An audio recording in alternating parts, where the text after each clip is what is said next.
नमस्कार दोस्तों, quality of India के इस प्रोग्राम में मैं डॉक्टर आर्यन विश्वकर्मा आप लोग का बहुत बहुत स्वागत करता हूं। दोस्तों, इस प्रोग्राम में हम डिज़ाइन फॉर एक्सीलेंस के बारे में जानेंगे। लेकिन प्रोग्राम शुरू करने से पहले सारे नए व्यूअर्स को मेरा रिक्वेस्ट है, अगर आप चैनल पर नए हैं तो आप चैनल को सब्सक्राइब कर लें, बेल आइकन को भी क्लिक कर लें ताकि आपको नए वीडियो का अपलोड पे नोटिफिकेशन मिल जाए। और हाँ दोस्तों, क्वालिटी ऑफ इंडिया एक सर्टिफिकेशन बॉडी भी है, तो किसी भी तरह के ISO सर्टिफिकेशन के लिए आप हमें कॉन्टैक्ट कर सकते हैं। Quality of India national accreditation board for certification body NABCB IAF के द्वारा एक्रेडिटेड सर्टिफिकेशन बॉडी है। तो अगर आप सर्टिफाइड नहीं हैं तो सर्टिफिकेशन के लिए अप्रोच कर सकते हैं। अगर आप किसी और सर्टिफिकेशन बॉडी से सर्टिफाइड हैं तो ट्रांजिशन करके भी आप क्वालिटी ऑफ इंडिया को आ सकते हैं। किसी भी तरह के ट्रेनिंग प्रोग्राम के लिए भी, चाहे क्लासरूम ट्रेनिंग प्रोग्राम करना हो, लाइव सेशन करना हो, या आप हमारे सेल्फ पेस कोर्सेज को अगर आप एक्सप्लोर करना चाहते हैं तो क्वालिटी ऑफ इंडिया के एप्लीकेशन को आप डाउनलोड कर सकते हैं। 100+ ऑनलाइन कोर्सेज अवेलेबल हैं जो कि आप घर बैठे सीख के अपने करियर को नई ऊंचाई में लेकर जा सकते हैं।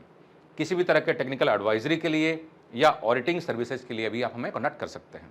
साथ ही साथ किसी भी तरह के अगर स्टैंडर्ड्स की रिक्वायरमेंट है, ISO स्टैंडर्ड्स है, AIG के मैनुअल्स हैं, VDA के मैनुअल्स स्टैंडर्ड्स हैं, आप उनके लिए भी हमें कॉन्टैक्ट कर सकते हैं।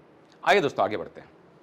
तो दोस्तों, जब हम बात करते हैं डिज़ाइन फॉर एक्सीलेंस, यानी कि डिज़ाइन में एक्सीलेंस लाना, अब किस चीज़ के डिज़ाइन हम आगे में एक्सप्लेन करेंगे, डिस्कशन करेंगे। तो डिज़ाइन फॉर एक्सीलेंस दोस्तों एक बहुत ही सिस्टमैटिक अप्रोच है। ये अप्रोच क्या है? ये बेसिकली इंटीग्रेट करता है बेस्ट प्रैक्टिस, बहुत सारे बेस्ट प्रैक्टिसेस को। तो डिज़ाइन में कैसे हम एक्सीलेंस लेके आएँ।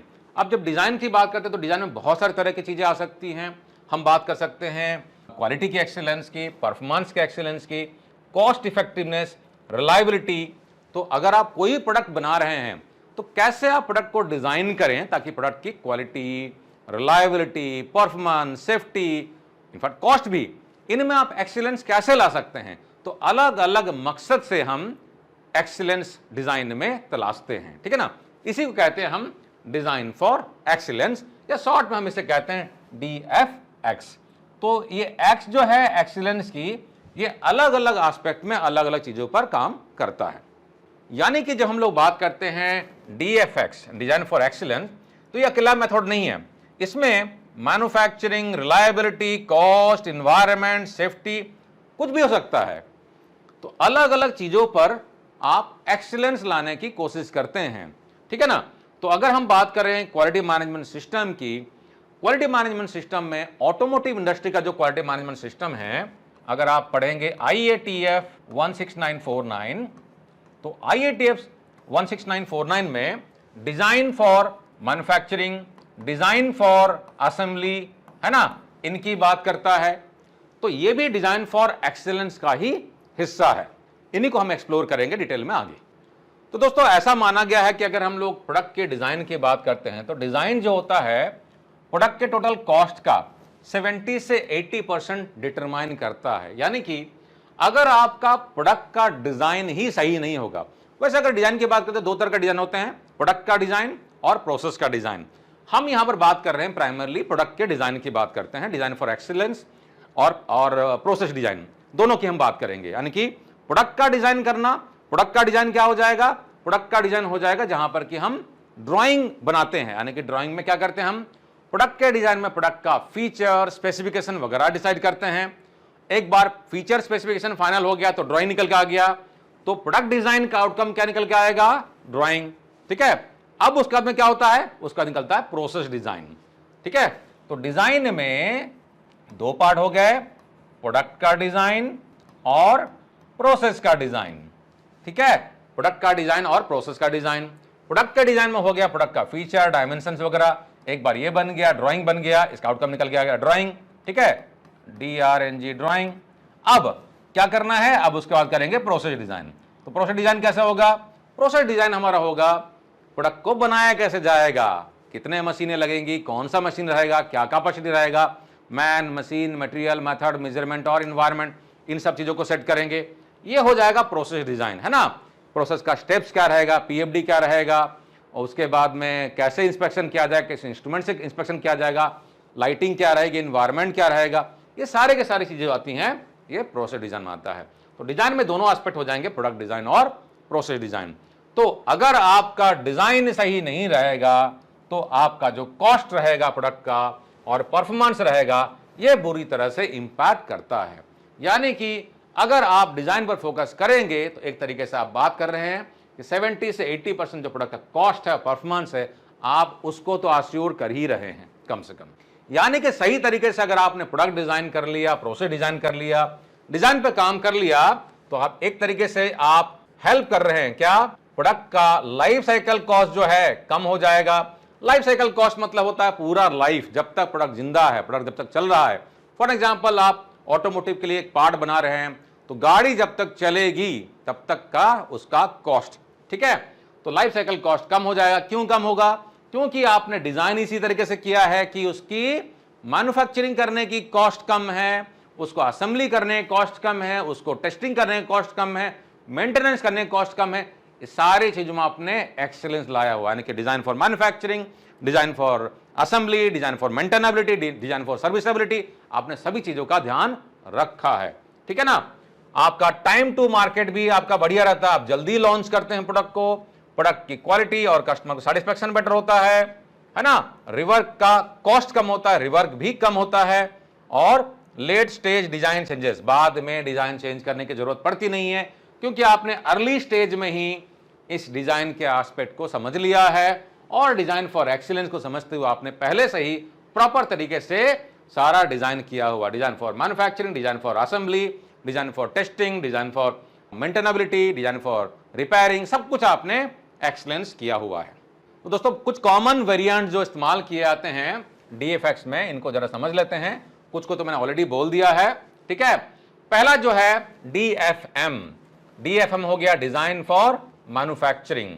तो जैसा कि मैंने बताया आपको, IATF 16949 जो है डिजाइन फॉर मैन्युफैक्चरिंग, इनफैक्ट उसमें बात करता है DFMA, design for manufacturability and assembly, design for manufacturing DFM, और DFA डिजाइन फॉर असेंबली, इसकी बात करता है।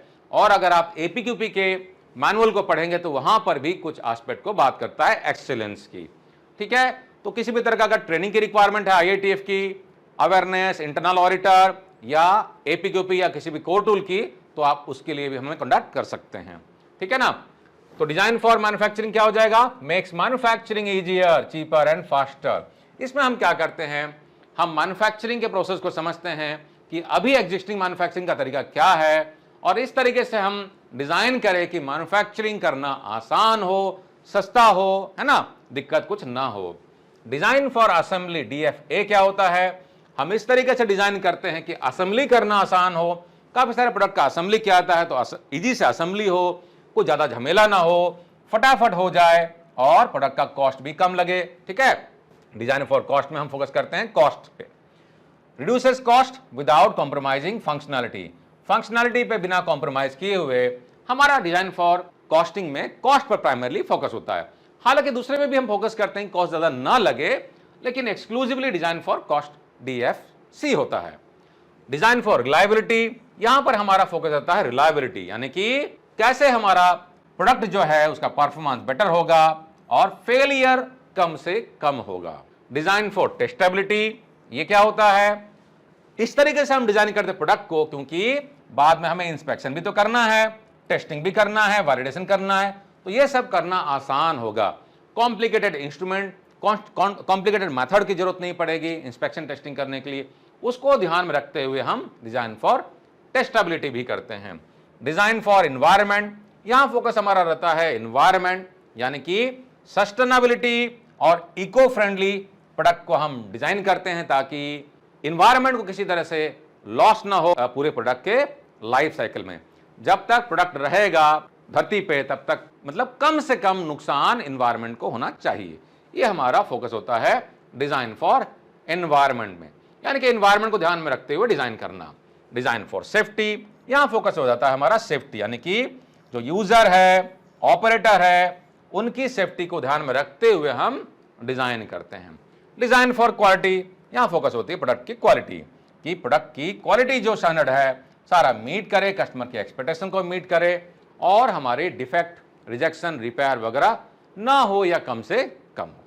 एक एग्जांपल ले लेते हैं और ऑटोमोटिव इंडस्ट्री का एग्जांपल लेते हैं। मान लेते हैं ऑटोमोटिव इंडस्ट्री में आप हैं डिजाइन इंजीनियर, ठीक है, आप डिजाइन कर रहे हैं नया व्हीकल, तो क्या करना है आपको, DFM, डिजाइन फॉर मैन्युफैक्चरेबिलिटी, क्या करेंगे आप, यानी कि आप इस तरीके से डिजाइन फॉर मैन्युफैक्चरिंग करेंगे कि जो एग्जिस्टिंग मैन्युफैक्चरिंग का सेटअप है, मशीनें हैं, प्रोसेसेस वगैरह है, उसी में मैक्सिमम काम बन जाए। प्रोडक्ट को ऐसा डिजाइन कर दिया कि मशीन नया खरीदना पड़ेगा, करोड़ों का इन्वेस्टमेंट है ना, या आपके पास में सप्लायर ही नहीं है इस तरह से मैन्युफैक्चरिंग करने के लिए, इसका मतलब डिजाइन फॉर मैन्युफैक्चरिंग नहीं हुआ। तो डिजाइन फॉर मैन्युफैक्चरिंग में डिजाइनर जो रहता है, एग्जिस्टिंग सप्लायर सेटअप, एक कंपनी के पास में जो सेटअप है, जो मशीनें हैं, जो फैसिलिटी है, जो कैपेसिटी है, उसको ध्यान में रखते हुए वो डिजाइन करता है। डिजाइन फॉर असेंबली में क्या करना है, to reduce the number of fastener, आपने इस तरीके से डिजाइन किया गाड़ी को कि उसमें फास्टनर का इस्तेमाल कम से कम हो, जिससे कि असेंबली फटाफट हो जाए और असेंबली करना सस्ता भी पड़े, है ना। तो ये डिजाइन फॉर असेंबली हो गया। डिजाइन फॉर रिलायबिलिटी क्या हो जाएगा, आपने एक ऐसा इंजन आपने डिजाइन किया जो कि लंबे समय तक चलेगा और उसमें फेलियर्स वगैरह नहीं आएगी। डिजाइन फॉर एनवायरनमेंट क्या हो जाएगा, डिजाइन फॉर एनवायरनमेंट में reduce emissions and use recyclable material, इस तरीके से आपने डिजाइन किया कि आपका प्रोडक्ट जो है, गाड़ी जो है, व्हीकल आप डिजाइन कर रहे हैं, एनवायरनमेंट को ज्यादा इंपैक्ट ना करे, धुआं कम निकले, है ना, एमिशन के नॉर्म्स को सारा फॉलो करे। तो इस तरीके से एक डिजाइनर डिजाइन फॉर एक्सीलेंस का ध्यान रखते हुए अलग अलग एस्पेक्ट में काम करेगा और इंप्रूवमेंट करेगा। तो दोस्तों की बेनिफिट्स क्या होता है डिजाइन फॉर एक्सीलेंस की जब बात करते हैं, काफी सारे बेनिफिट्स हमने ऑलरेडी पार्सली डिस्कशन कर ही लिया है। आपका टोटल कॉस्ट ऑफ ओनरशिप जो होता है, TCO, total cost of ownership, अगर आप गाड़ी खरीद रहे हैं तो खरीदने का मतलब ये नहीं कि 10 लाख में गाड़ी खरीद लिया, खरीदने के बाद में जिंदगी भर उसको झेलना भी तो पड़ेगा, है ना, मेंटेनेंस भी करवाना पड़ता है, फेलियर भी होती है, ब्रेकडाउन भी होती है। तो आप क्या चाहेंगे, ऐसी गाड़ी में खरीदूं जिसका मेंटेनेंस कॉस्ट मेरा कम रहे, है ना, जेब पर मतलब ज्यादा बोझ ना पड़े, पेट्रोल ज्यादा ना खाए, टायर जल्दी जल्दी चेंज ना करना पड़े, वगैरह वगैरह, है ना। तो ये जो टोटल कॉस्ट ऑफ ओनरशिप है आपका कम से कम हो। Accelerates product development cycle time, product का डेवलपमेंट भी आपका फटाफट होता है, जल्दी आप प्रोडक्ट को लॉन्च करते हैं, प्रोडक्ट की लाइफ साइकिल परफॉर्मेंस बेटर होती है, फेलियर्स कम होती है, रिलायबिलिटी बेटर होती है, ठीक है, और क्रॉस फंक्शनल कोलैबोरेशन होता है, अलग अलग डिपार्टमेंट्स के लोग मिलते हैं, साथ में मिलकर काम करते हैं, क्योंकि जब हम डिजाइन फॉर एक्सीलेंस की बात करते हैं, अलग अलग फंक्शंस की बात करते हैं, सबका इनपुट, सबका व्यू लेना जरूरी है, सबकी एक्सपर्टीज के बिना इसको करना पॉसिबल नहीं है, ठीक है ना, और कस्टमर सेटिस्फैक्शन भी इससे इनहांस होता है।